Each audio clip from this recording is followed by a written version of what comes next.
Assalomu alaykum, sog'sizlar birodarlar. Kecha soat 12:30 bir akaxon oshdan kunduz bukib yegan ekanlar, hazm qilolmayotganmish. Telefon qilib maslahat berib olib, shu bor videorolik ham qilaydim. Birodarlar, qarang. Bir mahsulot bor, men uni erkaklik quvvatini tiklash va ozishga tavsiya bergandim. Yana shuni hozir bitta kasallikka tavsiya beraman. Mana pankreatit, ya'ni oshqozon osti bezidagi problema va oshqozondagi qattiqlik, og'riqlar va ichaklarda hazmsizlik bo'lyaptimi? Mana yuqorida rasmini qo'yib qo'yibman do'stlar. Bu seminarina, ruschasida, o'zbekchasida zig'irurug' deymiz.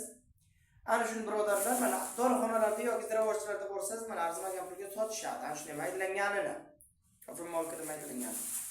Shuni bir choy qoshiq, ya'ni bir kafe qoshiq olasizda 200 ml, ya'ni 200 gram qaynoq suv, ya'ni dog' suvga ruschada kiptoki deydi, shunga solib yuborasiz, 2 soatdan berasiz. Xullas, och holda ichasiz. 1 yoki 2 mahal tayyorlab, 1 oydan 2 oygacha. Xudo xolasa natijasi a'lo bo'lar ekan do'stlar va internetda ham, kitoblarda ham ma'lumot mavjud. Natijasi a'lo bo'lar ekan xullasda. Hazm tizimimiz boks stilkasida ishlayotgan. Yangi perchoska bugun soch oldirdim. Kallaga yuz mos tushmayapti. Xullas foydalanib ko'ring, zo'r bo'ladi, xohlasa. Sog' salomat bilan Alloh ko'masiz xayr. Asosida o'zasiz.